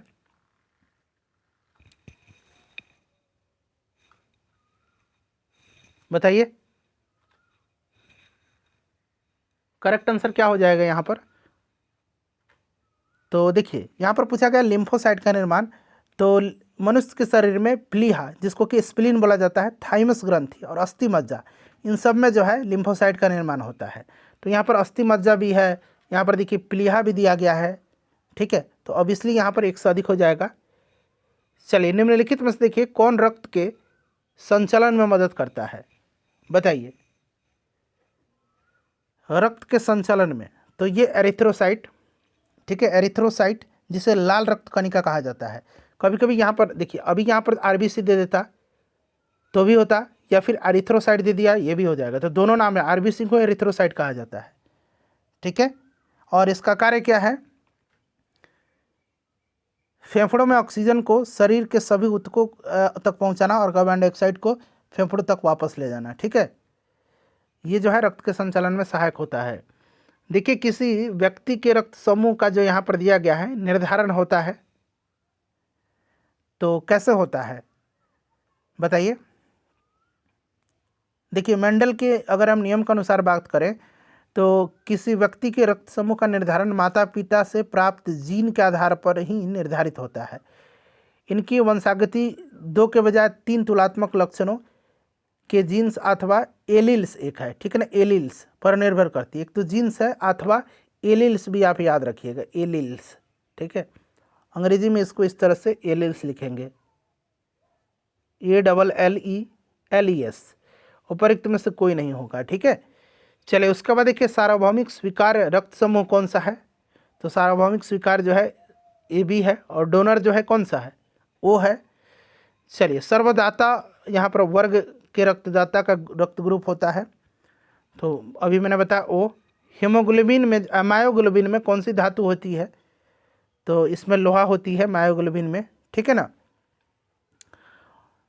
ध्यान रखिएगा। चलिए मायोग्लोबिन लोहा और ऑक्सीजन प्रोटीन है जो सभी स्तनधारियों के मांसपेशियों में पाया जाता है, और हीमोग्लोबिन जो है ना ये आरबीसी में पाया जाता है। देखिए मनुष्य के शरीर में खून के शुद्धिकरण की प्रक्रिया को क्या कहते हैं, तो डायलिसिस बोला जाता है ना, डायलिसिस। चलिए उसके बाद देखिएगा कि निम्नलिखित में से कौन सा रक्त का तरल भाग होता है, तो रक्त का तरल भाग है प्लाज्मा, ठीक है ना, प्लाज्मा होता है, प्लाज्मा रक्त का तरल भाग होता है। चलिए उसके बाद देखिएगा कि रक्त में त्रुटिपूर्ण हीमोग्लोबिन निम्न में से किस में दिखता है, तो ये दात्र कोशिका और रक्तता में, ठीक है ना, सिकल सेल एनीमिया, ठीक है। तो यहाँ पर ऑप्शन नंबर आपका ए हो जाएगा। उसके बाद देखिएगा कि लैक्टियल्स निम्नलिखित में से किससे संबंधित होता है, लैक्टियल्स, तो ये आपका किससे होगा लैक्टियल्स, तो लैक्टियल्स छोटी आंत की विलाई में उपस्थित लसिका वाहिकाएं हैं। जो लैक्टियल्स रक्त कोशिकाओं के समान होते हैं, लेकिन रक्त कोशिकाओं की तुलना में इनका व्यास बड़ा होता है। इनका मुख्य कार्य छोटी आंत में आने वाली पशु के भोजन में उपस्थित वसा का अवशोषण करना है। ठीक है, चलिए उसके बाद देखिएगा कि शरीर की प्रतिरोधक क्षमता से जुड़ी सबसे महत्वपूर्ण कोशिका का प्रकार कौन सा है। तो फ्रेंड्स ये लिम्फोसाइट है, अभी मैंने आपको बताया इसके बारे में। उसके बाद देखिएगा कि टैकीकार्डिया में हृदय की गति हो जाती है। तो टैकीकार्डिया में हृदय की गति तेज हो जाती है, ठीक है ना, तेज हो जाती है टैकीकार्डिया में, तो यहाँ पर आपका तेज हो जाएगा। उसके बाद चलिए उत्सर्जन तंत्र आ गया। वृक्क से प्रति मिनट औसतन रक्त का प्रवाह होता है तो 1200 सीसी, ठीक है, 1200 सीसी। मानव वृक्क प्रतिदिन लगभग 180 लीटर रक्त की शुद्धि करता है, लगभग 1.5 लीटर मूत्र में तब्दील करता है ये। और वृक्क से प्रति मिनट 1200 सीसी रक्त प्रवाहित होता है, जो हृदय द्वारा 1 मिनट में निकाले गए रक्त के लगभग 1/5वें भाग के बराबर होता है। उसके बाद देखिए मानव शरीर में निम्नलिखित में से कौन सी ग्रंथि जोड़े के रूप में मौजूद रहती है। तो ये आपका एड्रिनल ग्लैंड हो जाएगा, ये जोड़े के रूप में मौजूद रहती है, ठीक है। तो यहाँ पर आपका एड्रिनल हो जाएगा। चलिए उसके बाद देखिएगा कि मानव गुर्दे में निस्यंदन इकाइयों को कहा जाता है, क्या कहा जाता है, तो इसको नेफ्रॉन कहा जाता है, ठीक है ना। चलिए उसके बाद देखिए मनुष्य में गुर्दे किसके तंत्र का हिस्सा है। तो ये आपके हैं किसके, मल त्याग के, ठीक है ना। उसके बाद देखिए तंत्रिका तंत्र आ गया। उसके बाद देखिए ये प्रश्न है कि इलेक्ट्रोएन्सेफेलोग्राम, ईईजी इसको बोला जाता है, इसका फुल फॉर्म हो गया इलेक्ट्रोएन्सेफेलोग्राम। और एक आपका ईसीजी है, ठीक है ना, और ये आपका डबल ईजी है इलेक्ट्रोएन्सेफेलोग्राम। ये किसकी निगरानी के लिए उपयोगी होता है। तो ये होता है आपका मस्तिष्क के लिए, और ईसीजी हृदय के लिए होता है ना। चलिए शरीर का तापक्रम नियंत्रित करता है तो हाइपोथैलेमस। भूख प्यास ताप प्रेम घृणा आदि का केंद्र बिंदु मस्तिष्क में हाइपोथैलेमस होता है ना, हाइपोथैलेमस। उसके बाद देखिए शरीर का तापमान नियंत्रित करता है। देखिए फिर से ये प्रश्न पूछा गया है और फिर से यहाँ पर देखिए हाइपोथैलेमस दिया भी गया है। चलिए अगला प्रश्न है कि प्रतिवर्ती क्रियाओं का नियंत्रण केंद्र कहाँ पर है। प्रतिवर्ती क्रियाओं का, तो फ्रेंड्स ये आपका स्पाइनल कॉर्ड में है ना, कशेरुक रज्जु में। स्पाइनल कॉर्ड आप याद रखिएगा अंग्रेजी में, ठीक है। चलिए उसके बाद देखिएगा कि निम्न में शरीर का कौन सा अंग शरीर के संतुलन को नियंत्रित करता है, बताइए। तो देखिए कान के अंदर उपस्थित जो मैक्युला है, मैक्युला, ठीक है, और क्रिस्टा, ये एम्पुलारिस शरीर के संतुलन को बनाए रखते हैं। क्रिस्टा एम्पुलारिस, ठीक है, एक मैक्युला हो गया और क्रिस्टा एम्पुलारिस, ये कान के अंदर है, ये भी शरीर के संतुलन बनाए रखते हैं। इसके अलावा सेरिबेलम, जिसे छोटा मस्तिष्क भी कहा जाता है, पश्च मस्तिष्क का हिस्सा होता है, यह भी शरीर का जो है संतुलन मुद्रा बनाए रखने के लिए जिम्मेदार है। तो इसीलिए 1 से अधिक यहाँ पर इसका आंसर हो जाएगा, ठीक है। चलिए उसके बाद देखिएगा कि आगत तथा निर्गत तंत्रिकाएं मिलती हैं, तो ये केंद्रीय तंत्रिका से, ठीक है, सेंट्रल नर्वस सिस्टम से, ध्यान रखिएगा। चलिए उसके बाद नेक्स्ट क्वेश्चन है कि इनमें से कौन सी ग्रंथि को मानव शरीर की तीसरी आंख कहा जाता है। तो पीनियल ग्लैंड को कहा जाता है, ठीक है, पीनियल ग्लैंड को, ध्यान रखिएगा। मानव मस्तिष्क में स्थित अत्यंत छोटी ग्रंथि है पीनियल ग्लैंड, मानव शरीर का जो है इसको थर्ड आई, तीसरी आंख कहा जाता है। और यह मानव शरीर की सबसे छोटी अंतःस्रावी ग्रंथि है, ठीक है। चलिए अब अंतःस्रावी तुरंत आ गया। हार्मोन किसके द्वारा स्रावित होते हैं। तो हार्मोन अंतःस्रावी ग्रंथियों के द्वारा, है ना। चलिए निम्नलिखित में से कौन सा हार्मोन है इसमें से। तो आप देख सकते हैं इंसुलिन है। उसके बाद देखिएगा, और इंसुलिन है, इंसुलिन के बारे में आपको पता ही है कि अग्नाशय से ये स्रावित होता है, ठीक है। चलिए उसके बाद देखिए मानव तंत्र में जो है, यहाँ पर देखिए इंसुलिन किसका जो है मेटाबॉलिज्म नियंत्रित करता है, बताइए। तो ये जो है आपके शरीर में ग्लूकोज यानी कि कार्बोहाइड्रेट, वसा और प्रोटीन का उपापचय को नियंत्रित करता है, ठीक है। और इसकी कमी से मधुमेह हो जाता है। तो यहाँ पर आप देख सकते हैं कार्बोहाइड्रेट भी दिया गया है, ठीक है। उसके बाद आप देखिएगा तो वसा और प्रोटीन भी है यहाँ पर, तो 1 से अधिक राइट आंसर हो जाएगा। उसके बाद देखिएगा कि निम्न में से किसकी कमी से मधुमेह होता है। तो अभी मैंने बताया था कि इंसुलिन की कमी से मनुष्य में मधुमेह हो जाता है। चलिए उसके बाद देखिए निम्नलिखित में से कौन सा हार्मोन अग्नाशय द्वारा उत्पन्न होता है। अग्नाशय द्वारा, तो ये इंसुलिन है, लैंगरहैंस की दीपिका के बीटा सेल से निम्नलिखित में से कौन सा हार्मोन स्तन ग्रंथियों से दुग्ध का स्राव होने में भूमिका निभाता है? तो फ्रेंड्स ये ऑक्सीटोसिन हार्मोन है ना, ऑक्सीटोसिन हार्मोन है, ठीक है, ध्यान रखिएगा। चलिए उसके बाद देखिएगा कि निम्नलिखित में से किस हार्मोन में आयोडीन मिली होती है, किस हार्मोन में? तो ये आपका थायरॉक्सिन है। उसके बाद देखिए थायरॉक्सिन में होती है, ठीक है। चलिए थायराइड ग्रंथि से थायरॉक्सिन स्रावित करने के लिए उत्तेजित करने वाला अंतःस्रावी हार्मोन कौन सा है? थायरॉक्सिन कहाँ से? थायराइड ग्रंथि से। एक प्रश्न दूसरे प्रश्न से कड़ी के रूप में जुड़ा हुआ है ना। चलिए तो ये कौन सा जो है आपका हो जाएगा, अंतःस्रावी हार्मोन कौन सा है जो थायराइड ग्रंथि से थायरॉक्सिन स्रावित करने के लिए उत्तेजित करने वाला हार्मोन है, बताइए।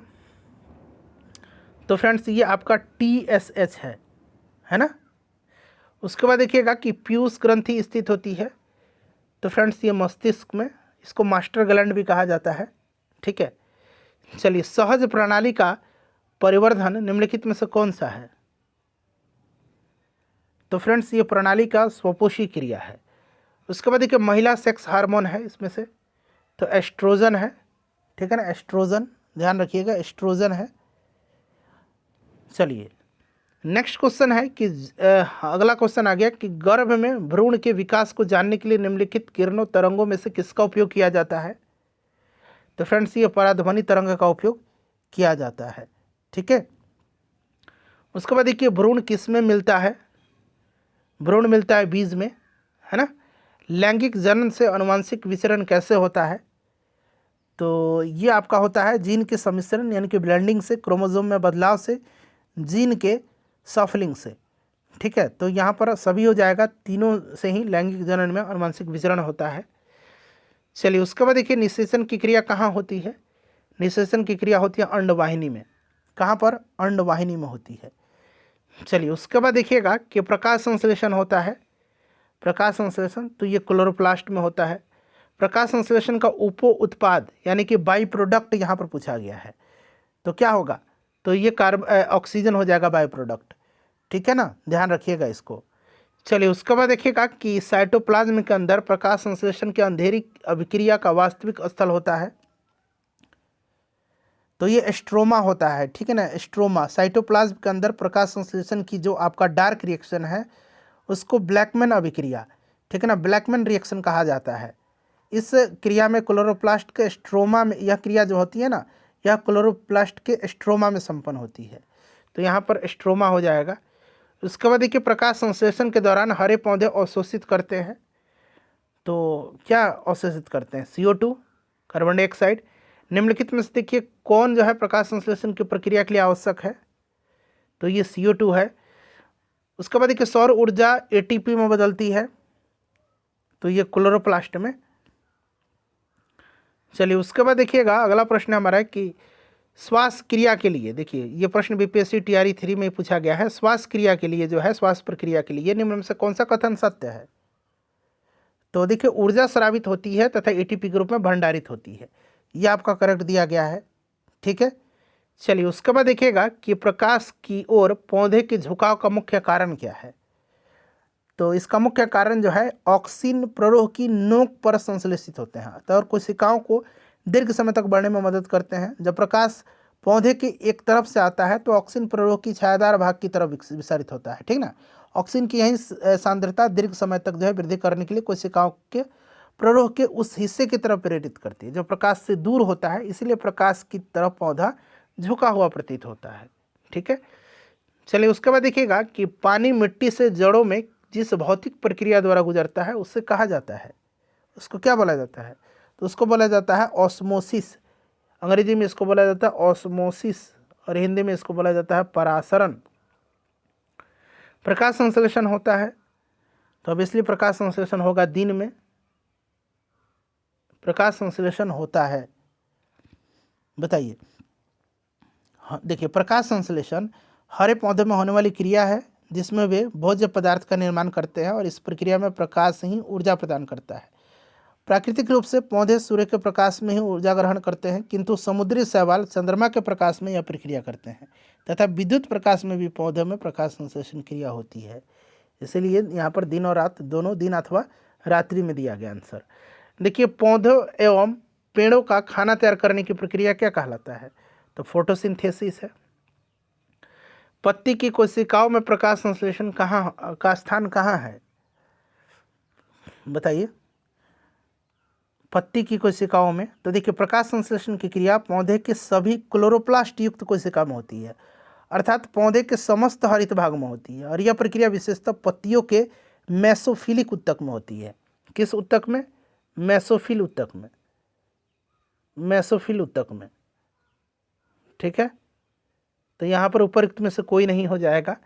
उसके बाद देखिएगा कि निम्नलिखित में से किसके लिए प्रकाश संश्लेषण में क्लोरोफिल का उपयोग किया जाता है? तो प्रकाश को अवशोषित करने के लिए, है ना। चलिए, क्लोरोफिल सूर्य के प्रकाश के, खाली स्थान दिया गया है, तरंग दैर्घ्य को अवशोषित करता है। तो फ्रेंड्स ये लाल और नीले, ठीक है ना, ध्यान रखिएगा, लाल और नीले। तो यहाँ पर लाल और नीले हो जाएगा। हरे प्रकाश का अवशोषण जो है बहुत कम होता है। ठीक है, उसके बाद नेक्स्ट क्वेश्चन हमारा है कि सूक्ष्म जीवों के द्वारा कार्बनिक पदार्थों को तोड़ने की प्रक्रिया क्या कहलाती है? तो ये अपघटन कहलाती है। ठीक है ना, अपघटन इसको बोलते हैं। ठीक है, अपघटन इसको बोला जाता है। उसके बाद देखिए पादप पोषण चैप्टर आ गया। निम्नलिखित में से कौन सा पादप हार्मोन है? तो इसमें से आपका जो है cytokinin, auxin, gibberellin, abscisic acid, ठीक है ना, उसके बाद फ्लोरोजिन्स, एथिलीन, ये सब पादप हार्मोन है, तो एक से अधिक हो जाएगा। चलिए, निम्न में से देखिएगा कि किस पौधे में खाद्य सामग्री संग्रह करने के लिए अपने स्टेम को संशोधित किया है? तो ये अदरक ने किया है। ठीक है, चलिए उसके बाद देखिएगा कि संवहनी पौधों में पानी ऊपर किससे जाता है? तो ऊपर किससे जाएगा? पानी ऊपर जाता है जाइलम से। ठीक है, और भोज्य पदार्थ फ्लोएम से। लेग्यूमिनस पौधे में नाइट्रोजन स्थिरीकरण के लिए कौन सा वर्णक आवश्यक है? तो यहाँ पर लेग हीमोग्लोबिन हो जाएगा। ठीक है, चलिए उसके बाद देखिएगा कि जीवन चक्र की दृष्टि से पौधे का सबसे महत्वपूर्ण अंग कौन सा है? तो आपका पुष्प हो जाएगा। ठीक है, मटर पौधा क्या है एक? तो मटर पौधा एक शाक है।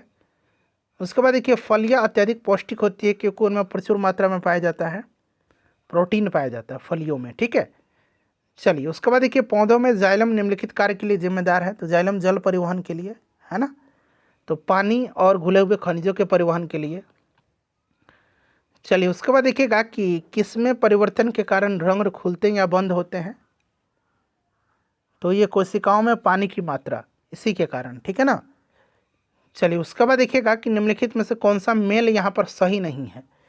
कौन सा मेल सही नहीं है? तो यहाँ पर देखेंगे कि आधार के पास के शाखाओं के साथ मोटा कठोर तना पेड़, ये वाला आपका सही नहीं दिया गया है। ठीक है, आधार के पास शाखाओं के साथ मोटा कठोर तना वाली संरचना पेड़ की नहीं, ये झाड़ी की होती है। तो यहाँ पर पेड़ दिया गया है जो कि गलत है और सही नहीं पूछा है। ठीक है, चलिए बाकी ये सब दिया गया है, सही है। उसके बाद देखिएगा कि पौधे का तना पौधे के सभी हिस्सों में भोजन वितरित करने में तथा खाली स्थान दिया गया में मदद करता है। तो ये श्वसन में भी मदद करता है ना, श्वसन में भी ये मदद करता है। ठीक है, चलिए उसके बाद नेक्स्ट क्वेश्चन है कि सक्शन पुल के कारण पेड़ों में पानी बहुत ऊंचाई तक पहुंच जाता है, जिसका कारण है वाष्प उत्सर्जन है इसका कारण। ठीक है ना, वाष्प उत्सर्जन है। चलिए तो ये वाष्प उत्सर्जन हो जाएगा। उसके बाद देखिए आम में हम जो भाग खाते हैं वो क्या है?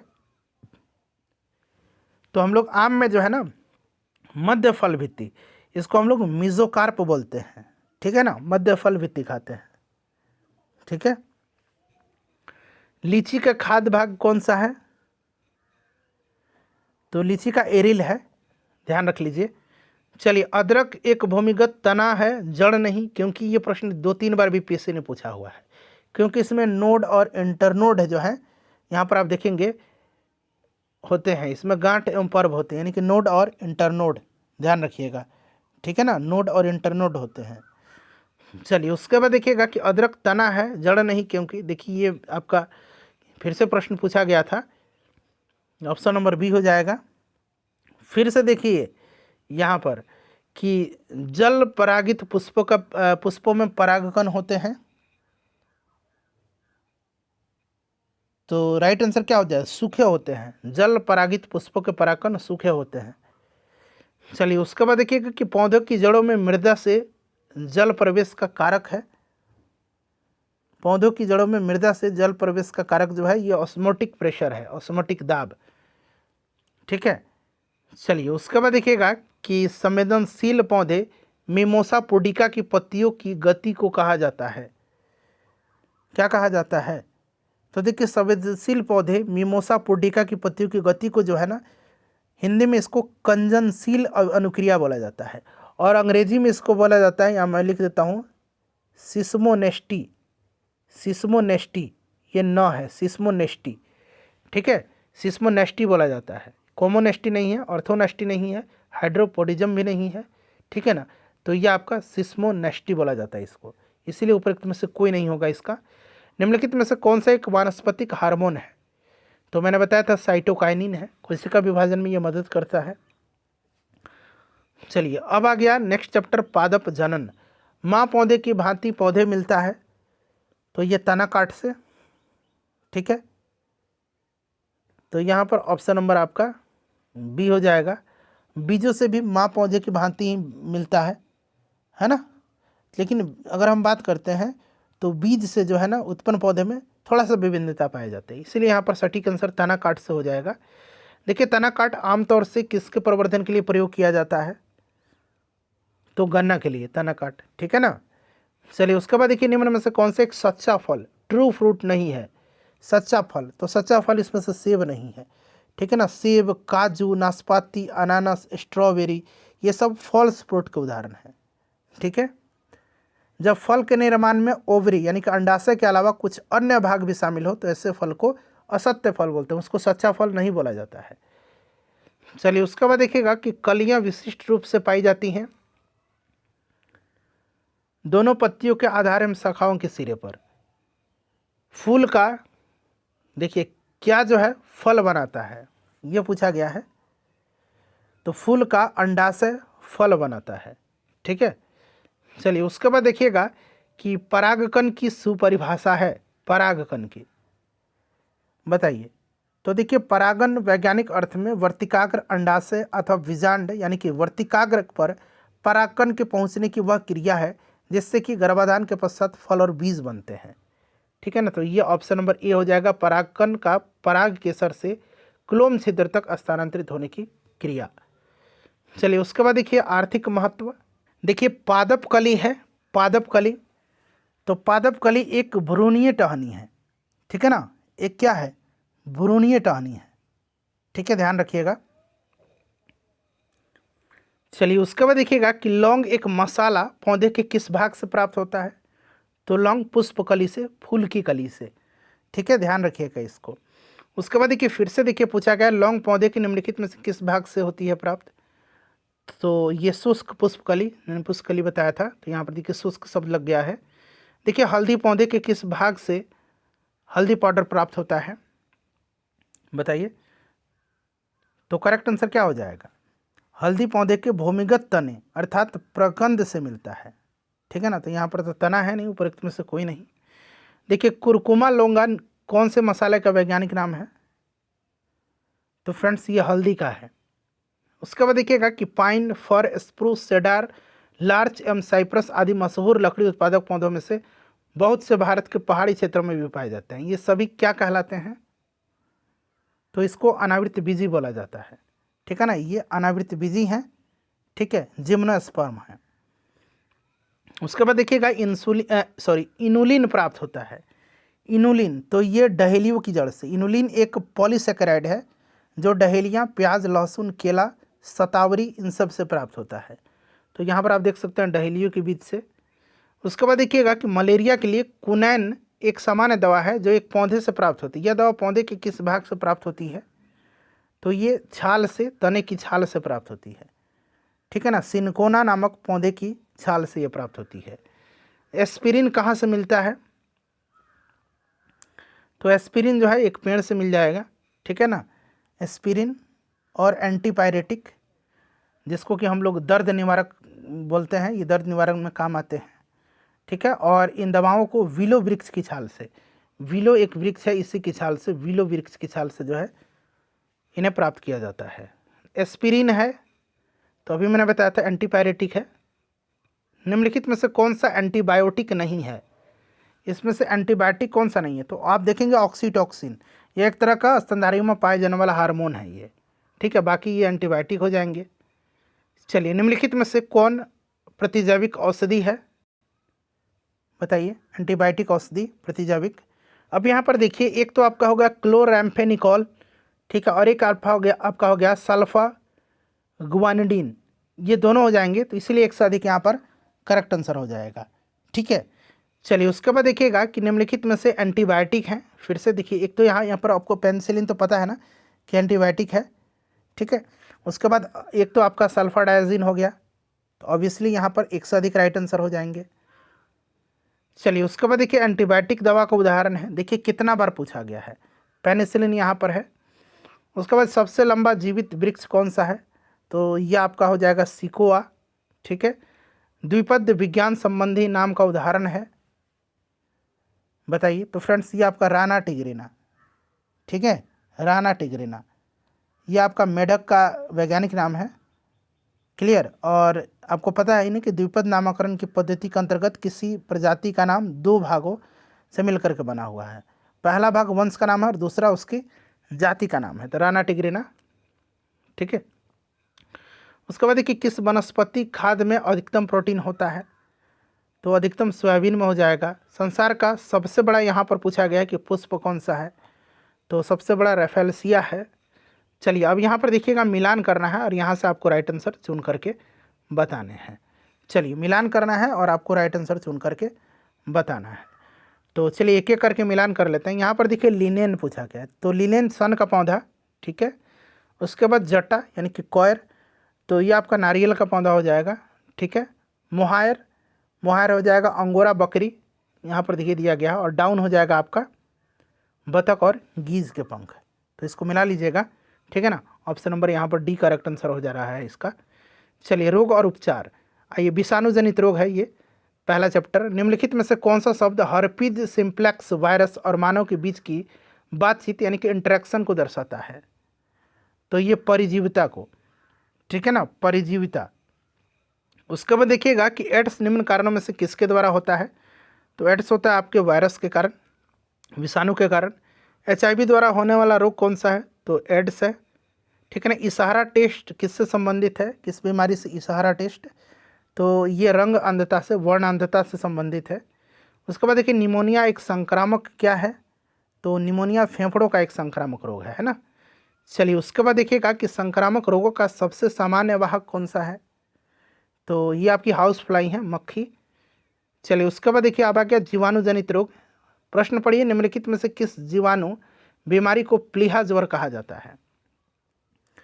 तो ये कहा जाता है एंथ्रेक्स को, ये देखिए अभी 70वीं BPSC में पूछा गया था। उसके बाद देखिए हेपेटाइटिस बी विषाणु का उद्भवन काल होता है तो 30 से 180 दिन, ठीक है।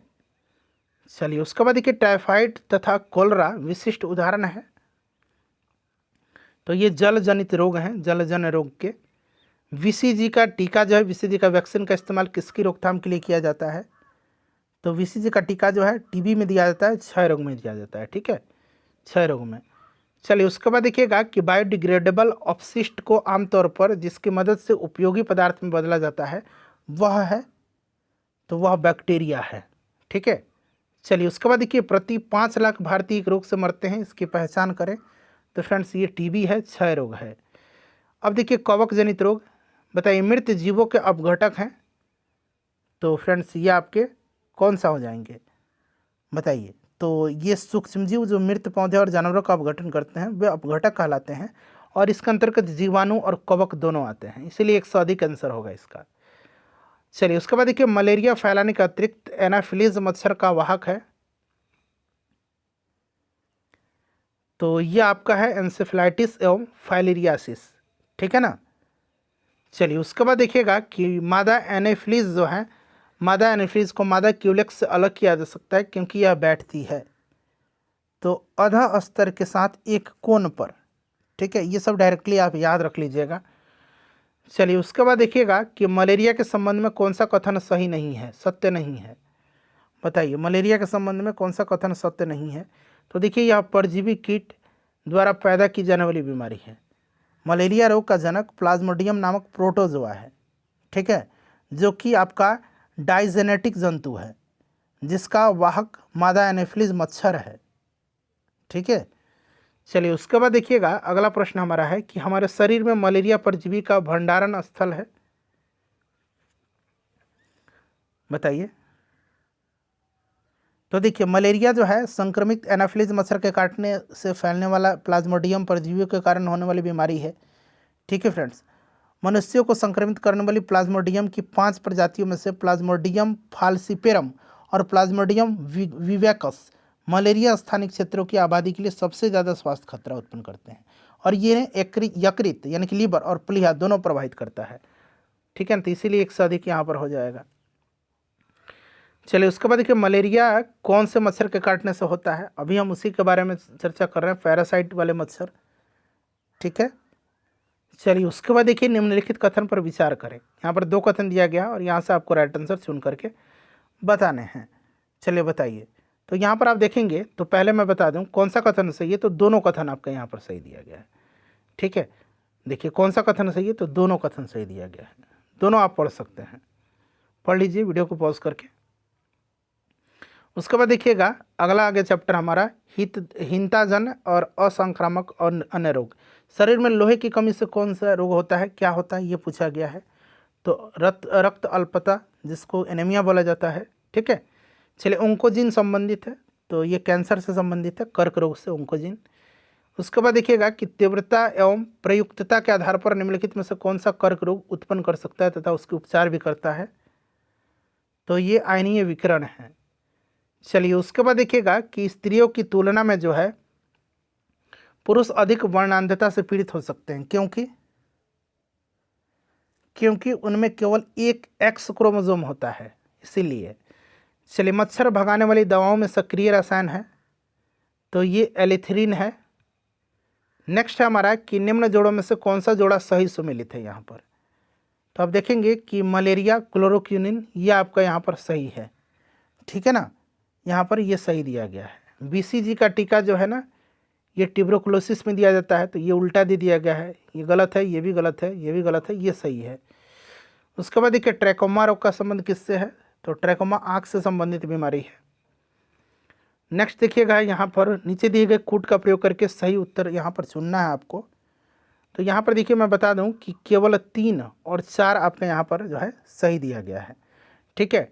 डिप्सनिया सांस की तकलीफ और एनोस्मिया गंध की आंशिक या पूर्ण हानि, ठीक है ना। यहाँ पर देखिएगा एनोरेक्सिया जो दिया गया है, एनोरेक्सिया नर्वोसा भोजन से संबंधित विकार है ये, और इंसोमनिया जो है इंसोमनिया ये निद्रा विकार है, तो ये नींद संबंधी है और इस तरह से ये मूल्यांकन होगा, इसलिए गलत है। यही दोनों आपके सही दिए गए हैं, ठीक है, 3 और 4। अब देखिएगा अनुवांशिक इंजीनियरिंग तथा बायोटेक्नोलॉजी। चिकित्सा स्थितियों का निदान करने के लिए MRI तकनीक का उपयोग किया जाता है। MRI में किसका उपयोग नहीं होता है, MRI में किसका उपयोग नहीं होता है, बताइए। मैग्नेटिक रेजोनेंस इमेजिंग MRI का फुल फॉर्म होता है और इसमें उपयोग किसका नहीं होता है, ये पूछा गया है, बताइए।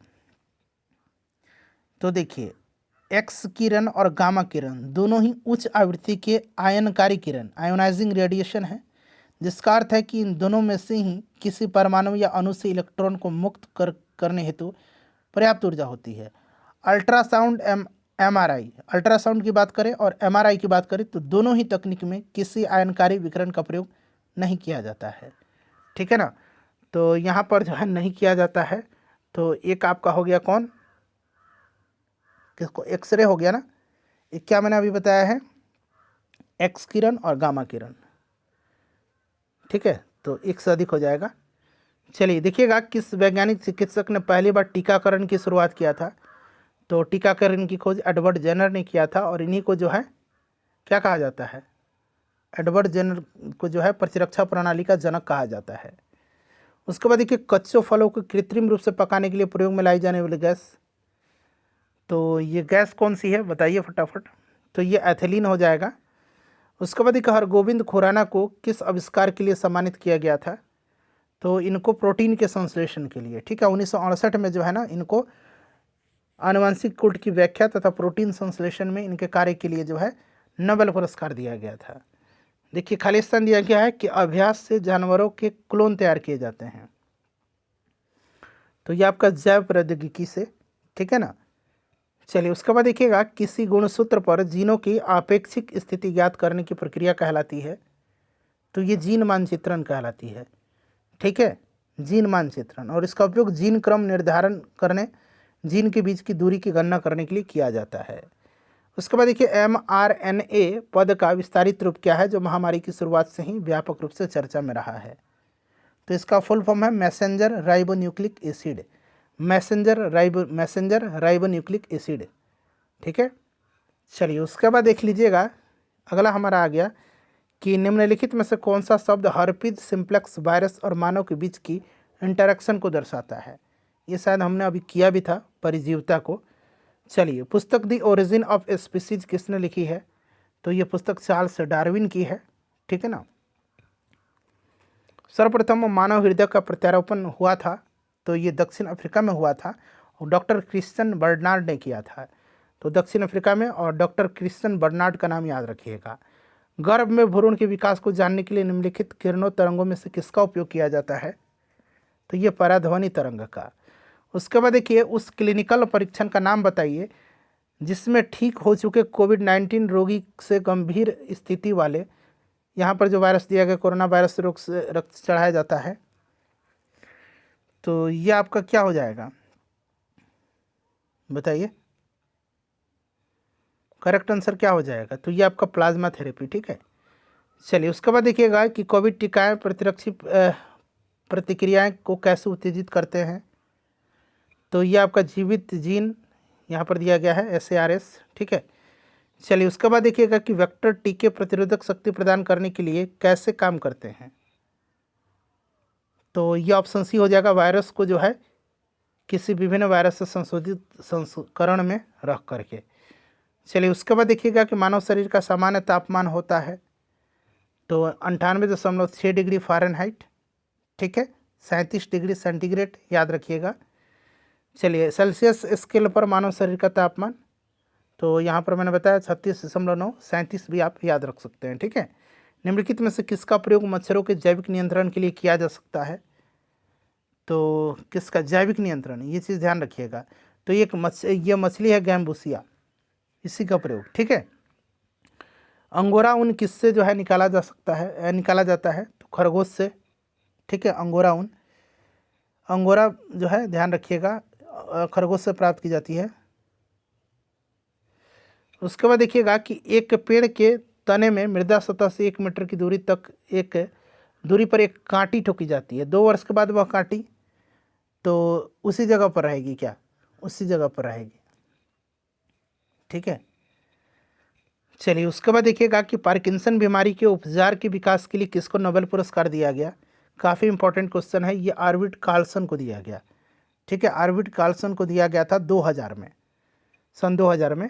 बिल तथा मेलिंडा गेट्स फाउंडेशन द्वारा स्थापित भारत के लिए कार्यक्रम, यहाँ पर देखिए आह्वान, ठीक है ना, किसके प्रतिरोध के लिए कार्यरत है?